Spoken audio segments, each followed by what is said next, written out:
За эргээд зарцуулах юм туйлын тодорхой. За одоо 10% төлөөд за тэр хүн улсын комиссийн акт гараад за 30% магадгүй болгож төлөөд за тэр баталгааны журам нь хэрэгжиж эхэлчих юм бол 30% баталгаагаар хангачаад за тэгээд цаашаа зээлээ судлуулад явна.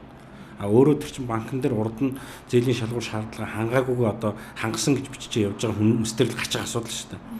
За тэгээд банкн дээр яваад зээл нь одоо эн чин за улсын комисс хүлээг авчихна гэдэг чинь халаалт орчин тийм үү. Тэгээд тухайн метр квадратын халаалтын зардал гэдэг юм тооцогдоод угаасаа гараад ирнэ. За тэр хүн зээлээ хөдөлтөж явж байгаа 1 сард би банкны зээл ерөөсө бүтэхгүй маань болио. Тэгэхээр тэр орсон тэр хүнээс одоо суудгаад авсан 5% чинь эргүүлэл нөгөө зардалт нь юм. Тэр хүн өөрөө хэн нэгэн хүн боломжтой хүн тэрийг аваад тэр зардлаа өөрөө төлөөд явах юм ин тэр хүн хязгаарлаад өөрөө зээл хөдөлтөж чинь баахан хугацаа явж ирэнгүүтээ за би болохгүй байна буцаая гэдэг асуудал.